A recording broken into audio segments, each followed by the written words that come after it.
vocês aí ao longo desses próximos 3 dias. E por termos 3 dias, na verdade 3 noites, né? Hoje, amanhã e domingo, né? Então, por termos aí 3 noites, a ideia é construir algo para que a gente chegue ao final desses 3 dias, entendendo o que primeiro, unidade quer dizer para a nossa relação com Deus. Segundo, o que a unidade quer dizer para a nossa relação com o próximo. E terceiro, o que a unidade quer dizer, ou tem que significar na prática para a nossa missão no mundo inteiro como igreja. Então, perceba que isso vai ser uma construção de 3 dias. Então, se você puder, venha ao longo dos 3 dias para que isso faça algum sentido para você. Minha oração é para que o Senhor fale aos nossos corações, a todos nós, de maneira particular, peculiar, pessoal, para que a gente possa crescer um pouco mais nessa coisa tão preciosa para Deus que é a unidade. Bom, eu cresci na igreja, né? Sou filho de crente, sou neto de crentes, e eu cresci na igreja e não raramente tinha aqueles cultos, né, congressos e conferências a respeito desse tema, unidade. E eu achava chato pra caramba, porque afinal de contas, unidade não raramente se resume àquele lance de somos corpo e assim bem ajustados, totalmente ligados, unidos em amor, tá ligado? Aquilo é ruim pra caramba, né? Não que a música seja ruim, mas porque a gente reduziu unidade àqueles momentos de comunhão. Aqui, eu sei que não, mas lá fora, em muitas igrejas, em que o pessoal só tem comunhão naquele bendito, naquele momento de comunhão durante o período de louvor.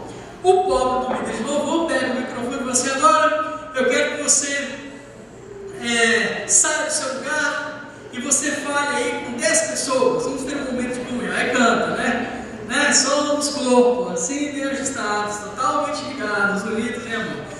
Uma família. Ai, que mentira. Você nem sabe o nome do cara que está apertando a mão. Aí você desova um Deus abençoe do colo dele e passa para o próximo, né?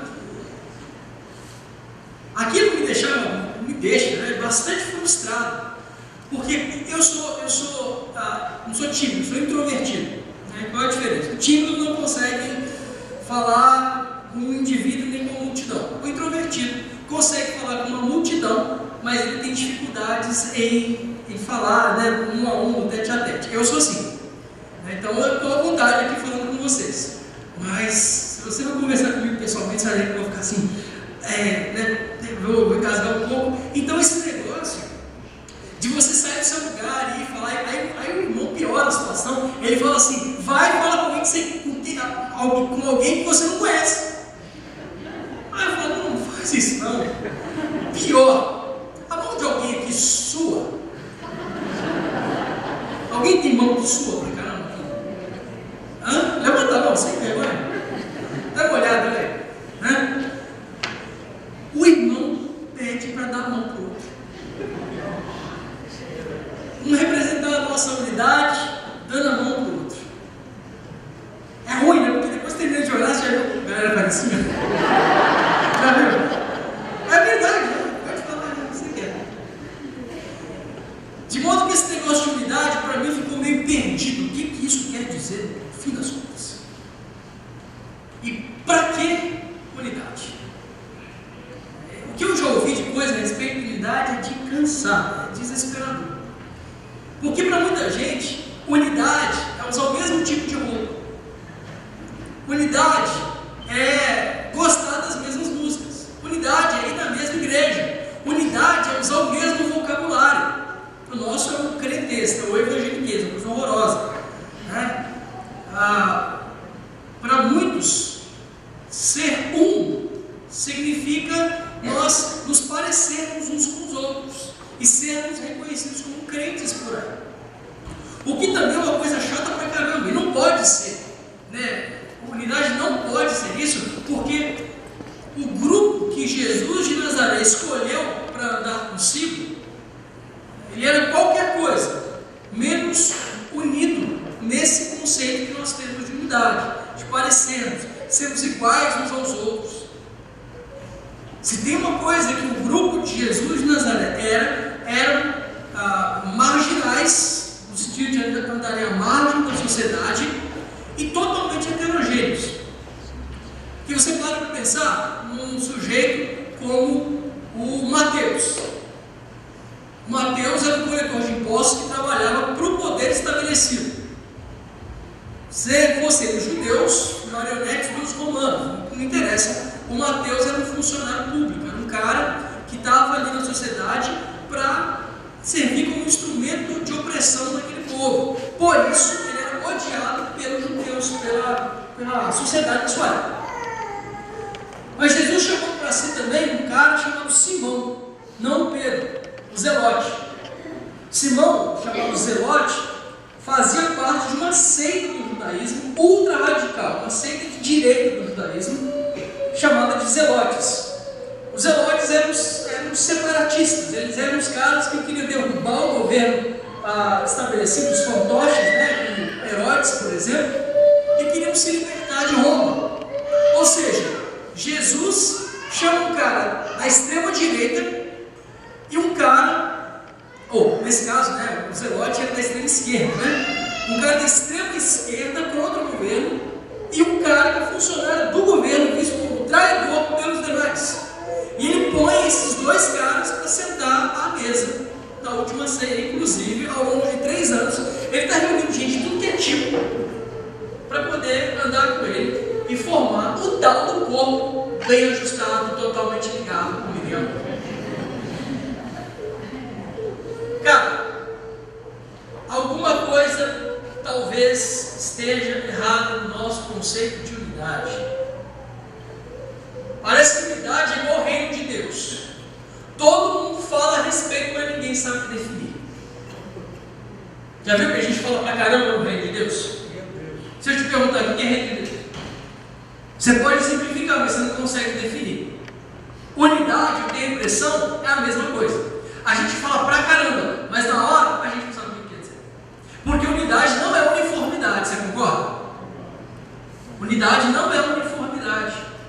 Foi por não entendermos muito bem a diferença das duas coisas que a gente criou um monte de seitas por aí. Onde o sujeito tem que andar parecido, tem que falar parecido, tem que obedecer cegamente, porque senão não está unido. O que é unidade? Biblicamente, de onde vem esse negócio e finalmente para que serve esse negócio? Então eu queria que a gente pensasse ao longo desses 3 dias a respeito desse tema, que é o tema proposto pelo Congresso, mas tentando entender parte a parte. Como disse, hoje eu queria que a gente pensasse a respeito dessa unidade que recai sobre nós, mas que vem da parte do próprio Deus e emana da nossa relação com Deus. Para isso, eu quero convidar você, a gente vai ler Bíblia pra caramba hoje, eu sinto muito para quem não gosta aí, mas a gente vai ler um bocado. Eu quero que você olhe comigo primeiro, é o texto base da nossa meditação de hoje, carta de Paulo aos Filipenses. Nós vamos ler lá o verso 27, um texto muito bacana, muito objetivo, muito profundo. Carta de Paulo aos Filipenses, essa é a chamada carta da alegria. Paulo está muito provavelmente preso e ele está escrevendo uma carta de gratidão aos crentes de Filipos, igreja que ele plantou em sua viagem missionária anterior. Ele está dando notícia aos filipenses sobre como é que ele está. Ele exorta os filipenses a permanecerem em unidade. Ele agradece aos filipenses mais tarde pela renovação do seu cuidado para com ele. E no começo da carta, no primeiro capítulo, depois de fazer as devidas apresentações e agradecimentos, no verso 27, Paulo escreve o seguinte: somente importai-vos de um modo digno do Evangelho de Cristo, para que quer vai vos veja, quer esteja ausente, ouça acerca de vós que permaneceis firmes num só Espírito, combatendo juntamente como uma só alma pela fé do Evangelho. Perceba, Paulo está exortando aos seus leitores, isso inclui você e a mim, a nos portarmos de um modo digno do Evangelho de Cristo. Pausa aí. Não é raro encontrarmos hoje, principalmente em cultos de jovens, congressos, acampamentos de jovens, líderes muito bem intencionados, lendo textos do Novo Testamento e tentando dar uma interpretação que de alguma maneira motive os seus jovens a serem crentes, de fato e de verdade. E eu já vi malabarismos. Os caras pegam o texto e tentam de alguma maneira, num esforço muito bem intencionado, trazer alguma aplicação prática daquele texto para o jovem de hoje. E eu acredito que muito desse malabarismo é devido ao fato de que nós falhamos em perceber alguma coisa que é extremamente importante para compreendermos o Novo Testamento de maneira correta, que é: o Novo Testamento é um conjunto de escritos, de cartas, de livros, que foram escritos por cristãos perseguidos, para cristãos perseguidos, em situação de perseguição. Eu vou repetir. O Novo Testamento é um conjunto de livros ou cartas que foi escrito por cristãos perseguidos, para cristãos perseguidos, em situação de perseguição. O que isso quer dizer? Quer dizer que se você não entende essa verdade, muito do Novo Testamento não vai fazer sentido para você. E aí você vai tentar arrumar um jeito de dar sentido àquele negócio para os dias de hoje, que geralmente estão na certa. Nós precisamos entender, antes de mais nada, que parte do pacote do Evangelho vai suscitar contra nós perseguição. Algum tipo de perseguição, quando o Evangelho é vivido, vai ser levantada contra a igreja. Então, quando eu falo na palavra perseguição, imediatamente o que vem à mente nesses dias? Isso, vem o ISIS, o Estado Islâmico. Talvez venha à sua mente a imagem daqueles 21 crentes coptas egípcios que foram capturados e sacrificados numa praia na Líbia. Aquele mini documentário chamado Uma Mensagem às Nações da Cruz, uma mensagem estrada com sangue a todas as nações da cruz. Uma mensagem muito bem enviada, sobre a qual a gente vai falar lá no domingo. Que o Estado Islâmico fez? Manchou as águas do Mediterrâneo com sangue cristão, mandando uma mensagem que diz basicamente o seguinte: do jeito que o sangue cristão está atingindo as águas do sul do Mediterrâneo de vermelho, esse mesmo sangue vai atingir de vermelho o Mediterrâneo inteiro e o Oceano Atlântico. Por quê? Porque o Islã vai chegar nas Américas, o Islã vai tomar a Europa. Essa é a mensagem, e vai correr sangue. Então talvez você pense: perseguição, esse fenômeno horroroso que está acontecendo lá no Oriente Médio, na Síria, no Iraque. Irmãos, também, isso é uma forma de perseguição, mas é importante que você se lembre de que isso tudo foi prometido, está tudo escrito, nós somos avisados a esse respeito, e não foi por qualquer Zé Mané, por qualquer profeta do caos por aí. Nós somos avisados disso pelo próprio Jesus de Nazaré, a quem nós chamamos de mestre. Ele nos prometeu essa promessa que ninguém sabe, né? Ninguém põe a mão na cabeça, aleluia, você. Ninguém faz isso. Ele nos prometeu que nós seríamos odiados de todas as nações, verdade? Sim ou não? Ninguém diz amém nessa hora, não é? É promessa de Deus. Ele nos prometeu que qualquer um que nos matasse pensaria com isso estar prestando um culto a Deus. Prometeu ou não? João 16:2. Você lê lá, estava no pacote, de repente você não viu. Tarde demais, né?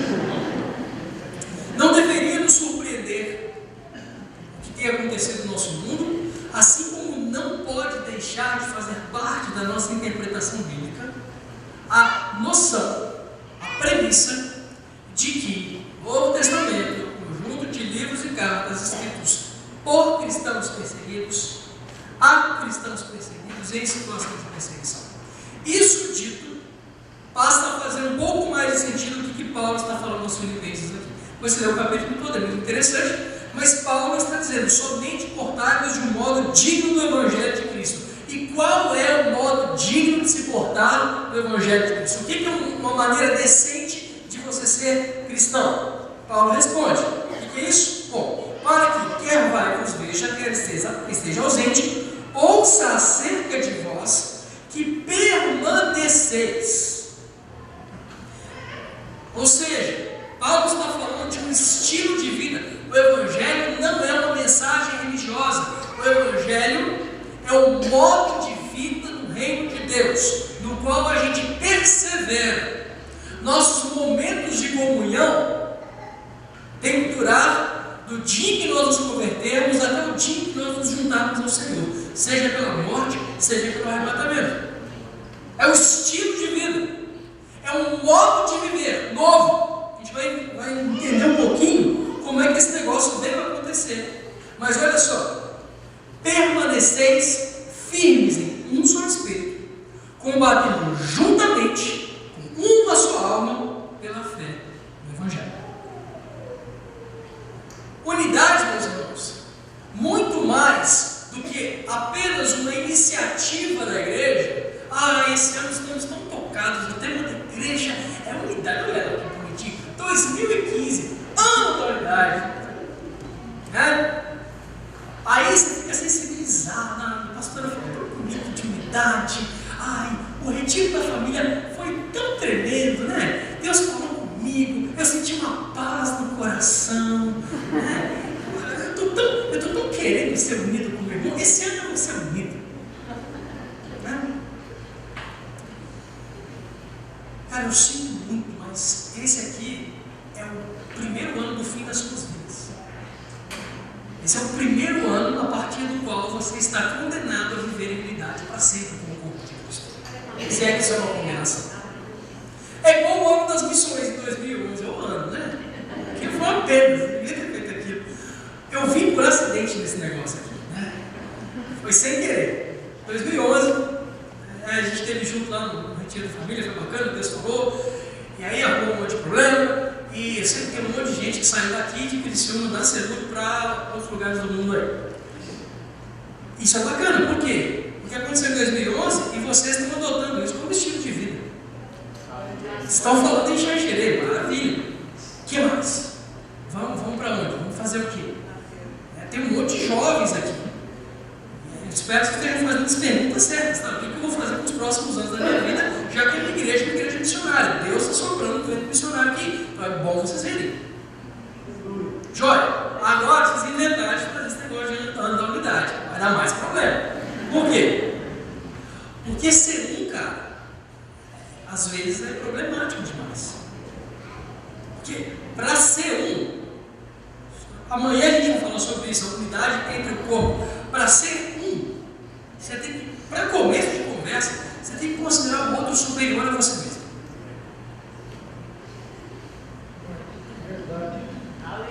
Está aberta a porta? Deixa aberta. Se você quiser voltar embora, pode. Esse negócio vai dar ruim esse negócio. Por quê?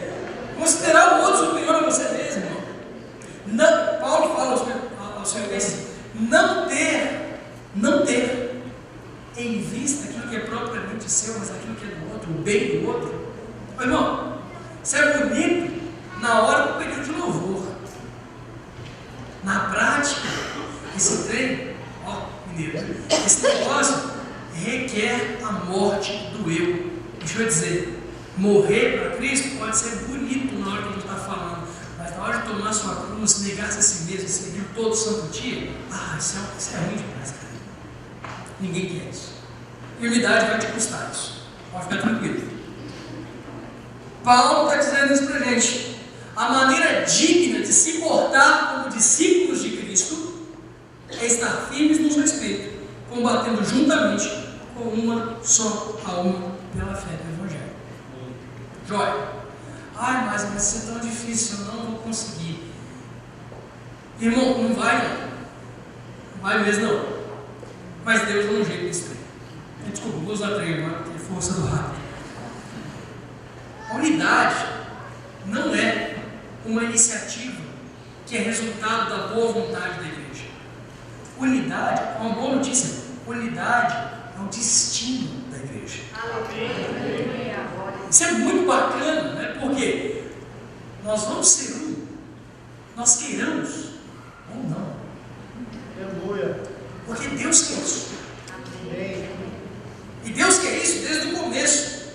Unidade não só é o destino da igreja, mas é o destino da criação. Ser um, ser unido, ser harmônico, trabalhar em conjunto é a razão, o propósito, o fim para o qual Deus nos criou. E por que isso? Porque em Deus, isso é maravilhoso a respeito da Trindade cristã, em Deus não existe uniformidade, existe unidade. Ao contrário de outras tentativas de se explicar Deus, os unicistas, os caras que não acreditam na Trindade, os muçulmanos que só acreditam na unicidade de Deus, os judeus do mesmo jeito, a unidade não deriva de nós, deriva de Deus.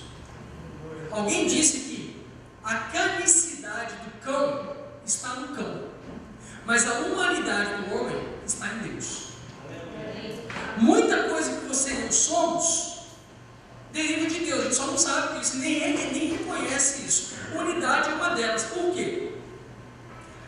A unidade da Trindade divina, não sei se você sabe, é tipo eterna. Eles estão aí há muito tempo. E os caras se curtem. O Pai, o Filho e o Espírito Santo, eles se amam muito. Se amam pra caramba. E tem tipo muito tempo. Aliás, antes do tempo existir, eles já se amavam. Eles já se curtiam. E literalmente, eles se adoravam. Olha que bonito. Eles não precisam criar. Por quê? Porque a Trindade, que é perfeitamente unida, é, antes de mais nada, suficiente em si mesma. Você pensou? Você imagina o que é o amor do Pai pelo Filho? Imagina o que o Filho sente e age em relação ao Espírito Santo. E o que o Espírito Santo é para o Pai. E esses três ultra amigos, amantes um do outro, seres, um ser divino, pessoas que compartilham da mesma essência em absoluta perfeição desde sempre, felizes em si mesmos. Os caras estão felizes. Deus não está tristinho porque, sei lá, você não conseguiu a promoção do Senhor. Deus não está triste, velho. Deus está bem, graças a Deus que Ele está bem, porque se não tivesse bem, Ele está mal.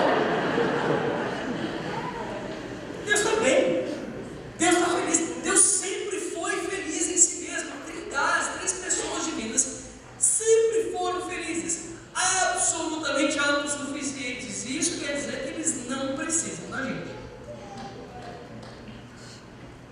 Deus não precisa da gente para estar feliz. Deus era feliz antes de você dar as caras por aqui, vai permanecer super bem quando você não estiver mais perto. Saiba disso. Ora, Deus escolheu criar para que a gente pudesse compartilhar da glória dele, conhecê-lo. Para que a gente pudesse, Deus trouxe a gente à existência para que a gente pudesse contemplá-lo e as suas obras e ser feliz nele, com ele, para ele, comungando da sua glória, não recebendo glória, mas desfrutando dela. Deus é bacana pra caramba, né? Ele não criou você por causa dele, criou você por causa de você. Ah, mas eu estou criando para a glória dele. Você poder desfrutar de Deus. Que bacana, porque Deus não precisava.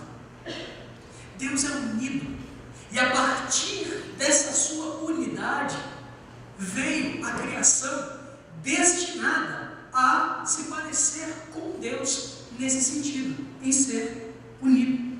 Olha que bacana, Gênesis 1, 26. Se você quiser abrir, beleza, não tem problema, eu vou ler para você.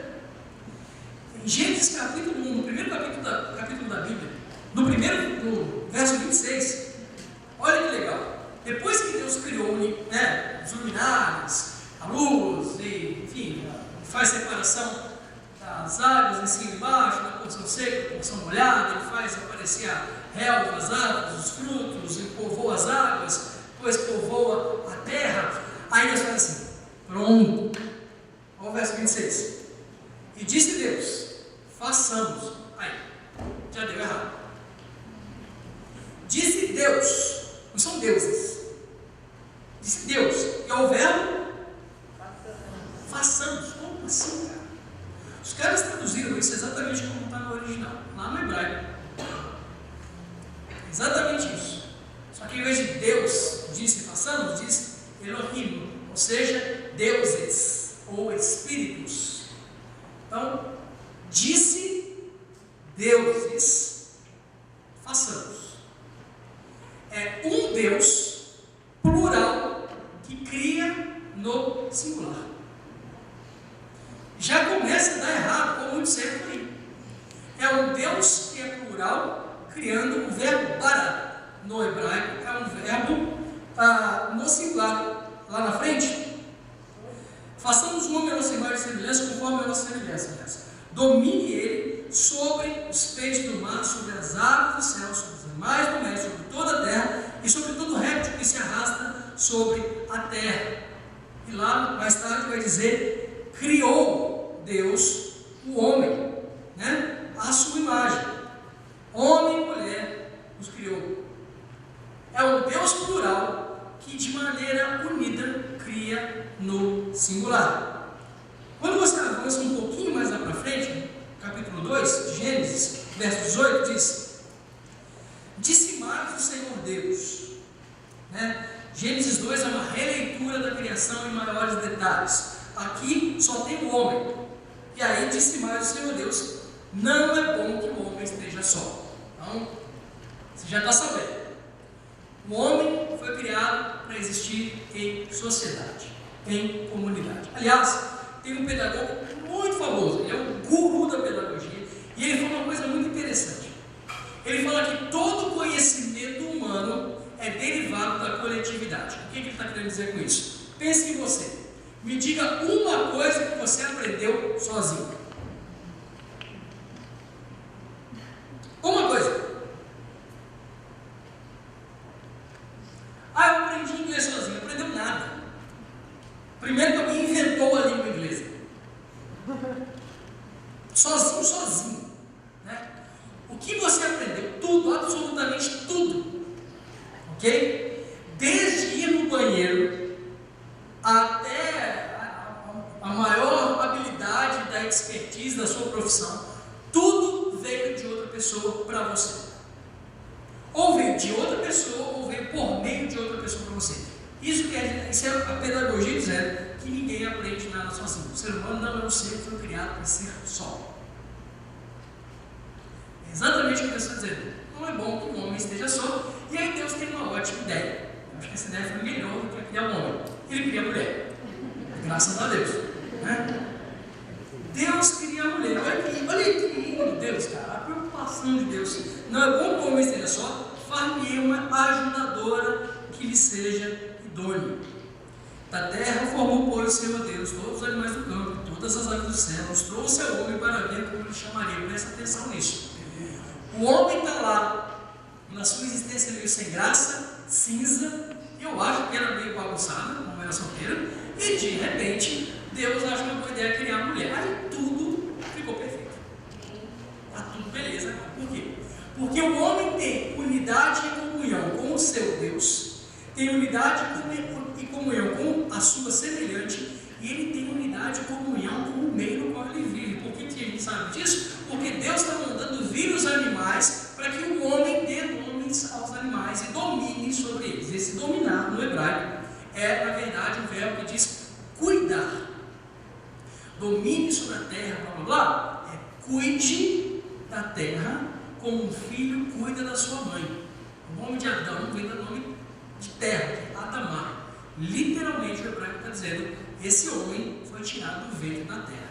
Beleza? Jóia. O homem está experimentando unidade com absolutamente tudo. Por quê? Foi uma boa ideia que o homem teve? Não. Essa unidade derivou de Deus, que é o destino de Deus para a sua criação.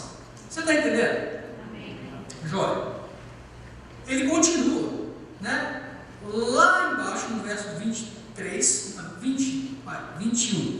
Então o Senhor Deus fez cair um pesado sono sobre o homem e este adormeceu. Tomou-lhe então uma das costelas e fechou a carne em seu lugar.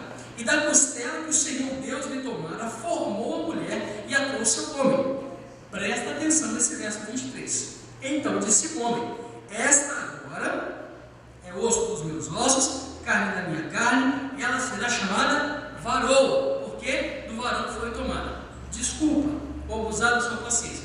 No hebraico, essa palavra varão é esh, beleza? Esh é um nome homem, beleza?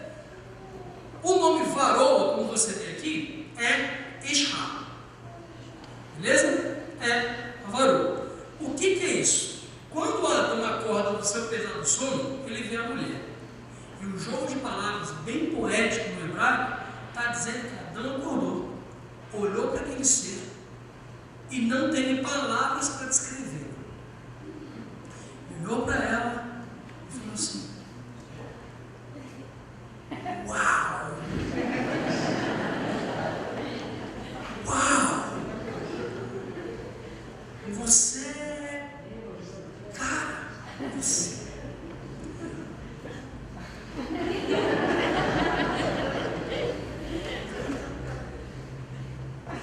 Você sou eu melhor.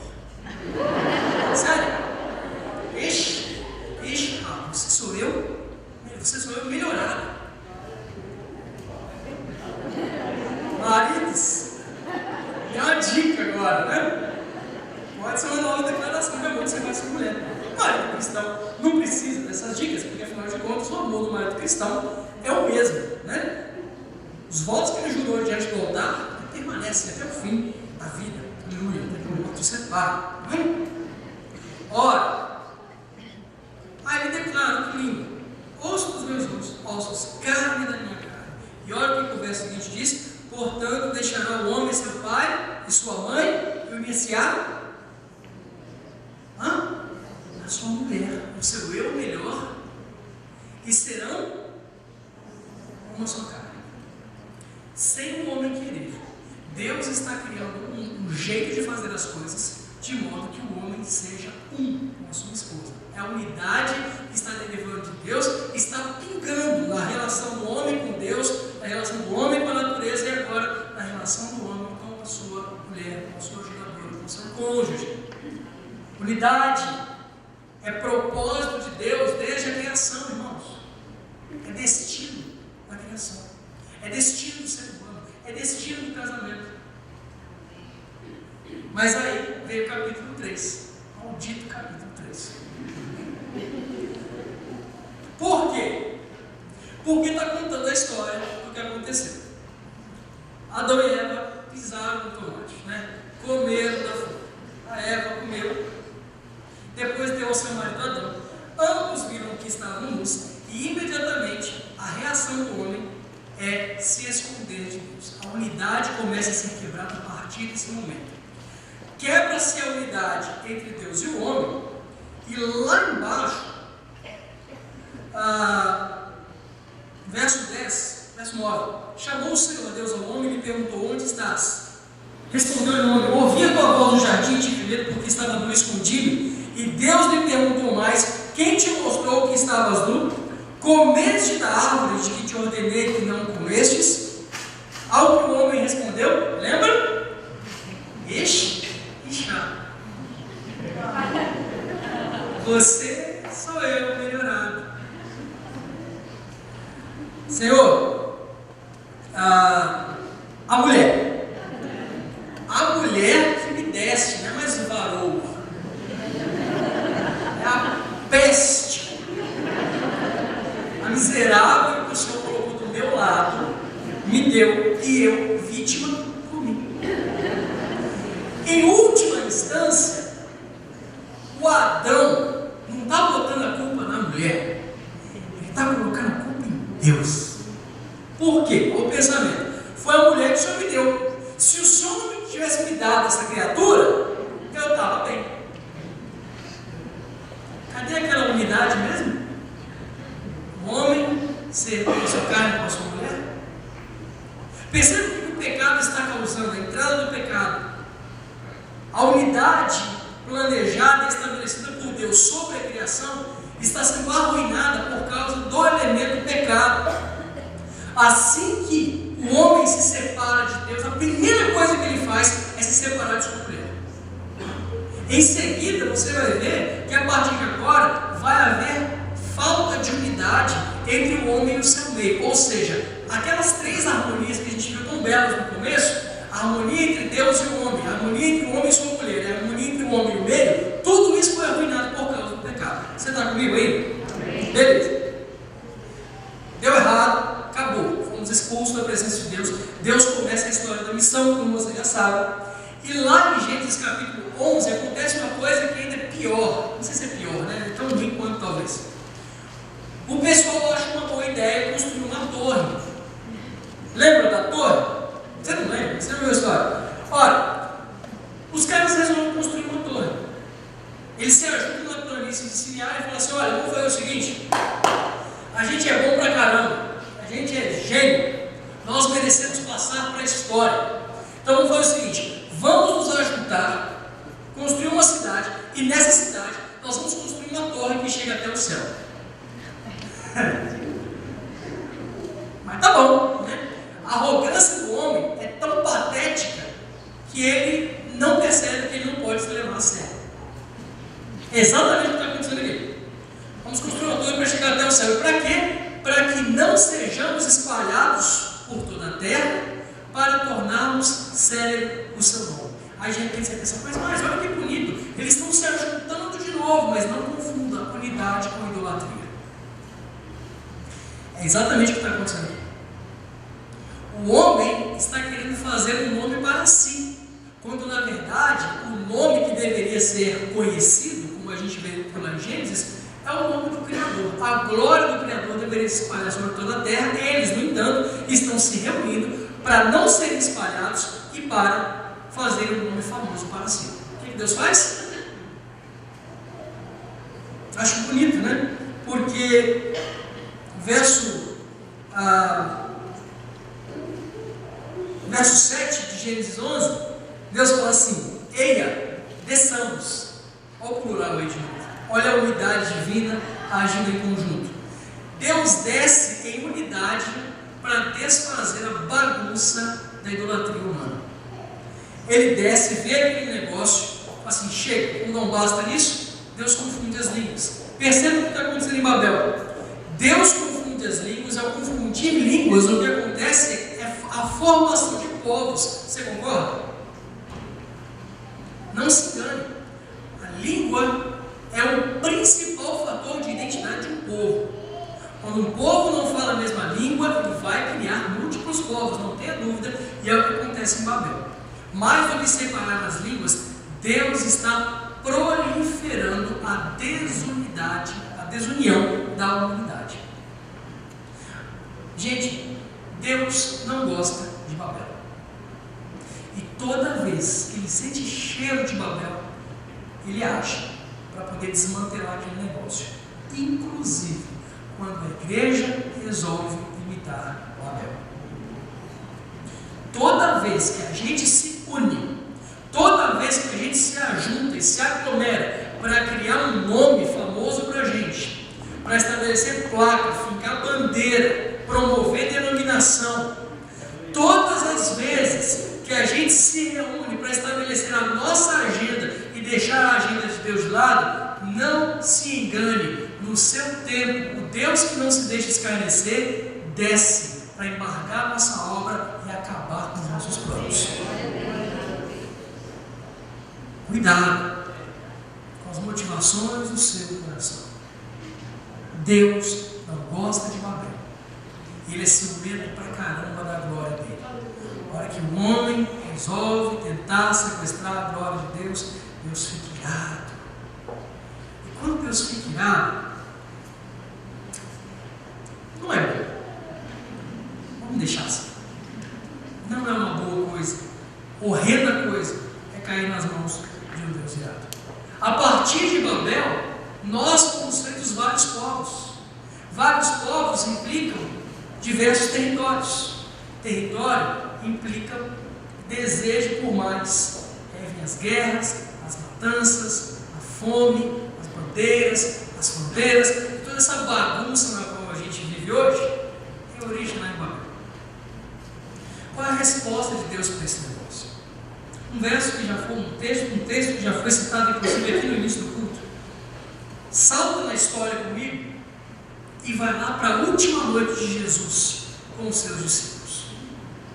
João capítulo 17, a partir do verso 9, presta atenção no que Jesus está dizendo. Eu rogo por eles. Essa é uma oração, a oração sacerdotal de Jesus que ele faz ao Pai em favor de nós, seus discípulos.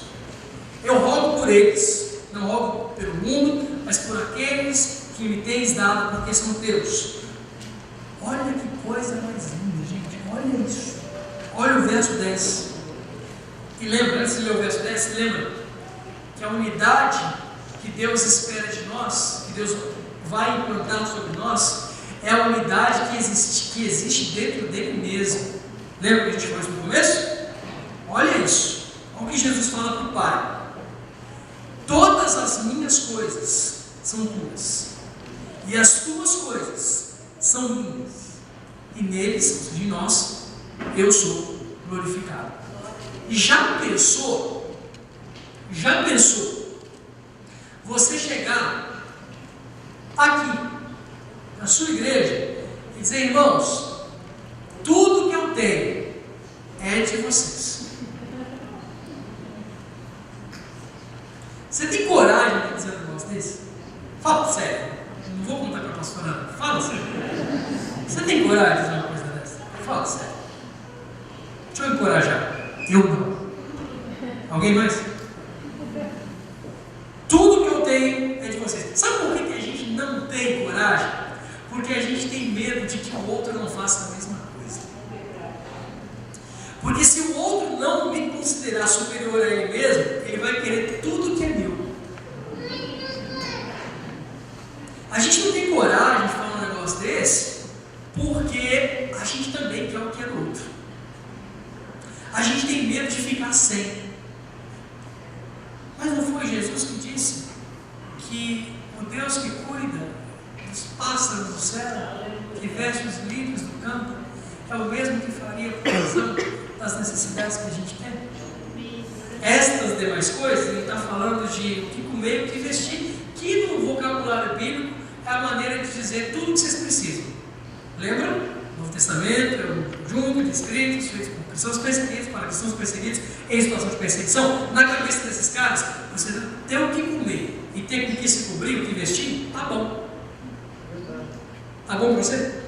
Hoje, dá. Ter o que vestir e o que comer é suficiente?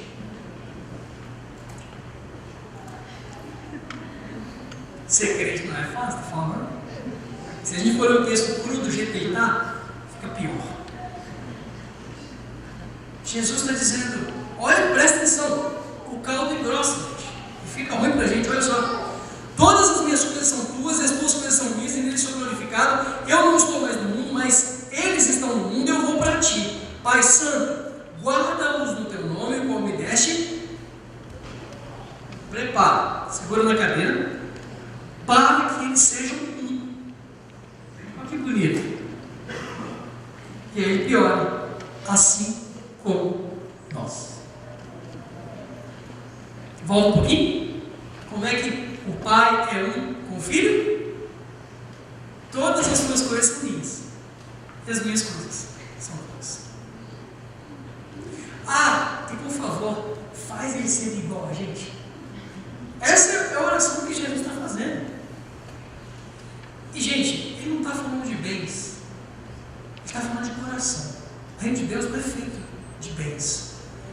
O reino de Deus não é comida, não é bebida. O reino de Deus é o resultado da nossa relação com Deus de amor. Ele está falando de uma relação de amor aqui. E quando o amor é o que dirige a sua vida, o que você tem ou não, deixa de ser importante. Não faz diferença. Assim como tu me enviaste ao mundo, eu também os enviarei eles eu me santifico, para que eles também sejam santificados na verdade. Rogo não somente por esses, mas também por aqueles que pela sua palavra hão de crer em mim. Isso é a gente. Para que todos sejam um. Todos. Todos, todos, todos. Isso quer dizer, você com aquele irmão com qual você não gosta. Relaxa, não vou fazer um momento de perdão. Hoje não, deixa para a pastora fazer isso, filho. Eu choro. Ora,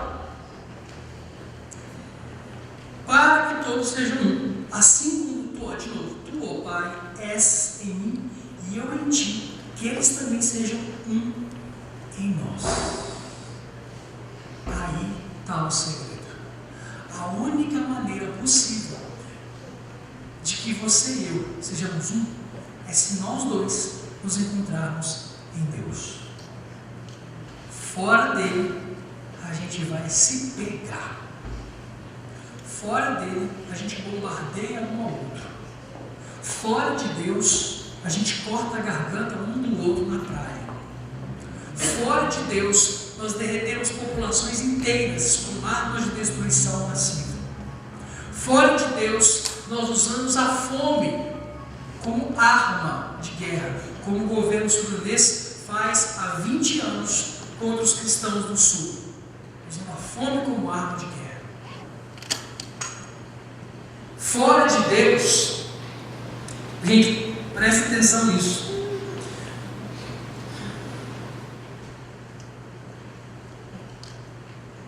O valor que se gasta somente nos Estados Unidos da América com produtos e programas para emagrecimento, beleza? O dinheiro que é investido, gasto nos Estados Unidos da América, somente nos Estados Unidos, estou contando as outras nações, o Brasil também deve estar bem parecido. O que se gasta com programas e produtos de emagrecimento nos Estados Unidos da América é 3 vezes o valor necessário para acabar com a fome do planeta. Uma nação gasta 3 vezes mais para que a sua população perca peso do que o dinheiro que é investido para que boa parte do mundo que passa fome não passe mais. Isso é não ser um. Fora de Deus, nós jamais seremos um. Jamais. A única maneira pela qual você e eu podemos ter unidade é em Deus. E ele vai explicar isso lá mais tarde. Eu neles e tu em mim, para que eles sejam perfeitos em unidade, para que o mundo conheça que me enviaste e que os amaste a eles, assim como me amaste a mim. Jesus morre na cruz do Calvário, ressuscita ao 3º dia. E aí, meus irmãos, em Atos capítulo 2, nós vemos o Espírito Santo, outra pessoa da Trindade, descendo sobre a igreja.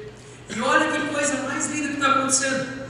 Quando o Espírito Santo desce sobre a igreja, verso 4 de Atos 2 está dizendo assim: e todos ficaram cheios do Espírito Santo e começaram a falar outras línguas, conforme o Espírito lhes concedia que falassem.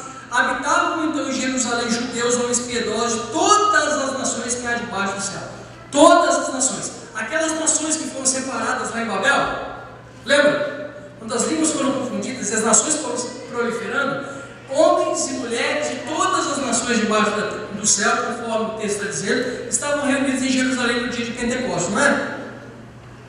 E aí, ouvindo-se aquele ruído, ajuntou-se a multidão, estava confusa, porque cada um daqueles estrangeiros ouvia os apóstolos falarem em sua própria língua. Percebeu alguma coisa aqui? A oração sacerdotal de Jesus, eu vi uma capa de um livro dizendo assim: a oração não respondida de Jesus, né? E aí o autor estava defendendo a tese de que a resposta à oração de Jesus depende da nossa disposição em sermos um. Lembra que Jesus falou: Pai, por favor, faz deles um? Gente, desculpa, eu discordo disso, porque a unidade, como nós vimos, deriva do próprio Deus, é propósito de Deus e vai acontecer você querendo ou não. Deus não é refém da gente com seus propósitos. A oração sacerdotal de João 17 se cumpre em Atos capítulo 2. Por quê? Porque agora toda aquela humanidade que foi dividida, desgraçadamente separada em Babel, está vendo o Espírito Santo descer sobre a igreja, e no ato de fundação da igreja, a primeira coisa que o Espírito Santo faz é reverter o fenômeno Babel. Em Babel ninguém se entendia. Em Pentecostes todos tinham acesso às grandezas de Deus em sua própria língua. Ali nasce a igreja. E a prova de que a oração de Jesus foi sim respondida é o fato de você e eu estarmos aqui. Nós nem nos conhecemos, mas podemos dizer, deveríamos poder, que amamos um ao outro. Por quê? Porque o Cristo, o Senhor seu e meu, nos mandou amarmos uns aos outros. A gente pode não ser melhores amigos, a gente pode ter nossas diferenças, e lembre-se, unidade não é uniformidade, mas a oração de Jesus foi respondida, não é porque nós somos um em simpatia, é porque nós somos habitados por um só Espírito, e isso, você querendo ou não, nos faz um só corpo. Pastor Márcio falou uma coisa muito lá da Lagoinha, ele falou uma coisa muito interessante. Ele fala: quem define quem é meu irmão não sou eu, é o meu pai. Lide com isso.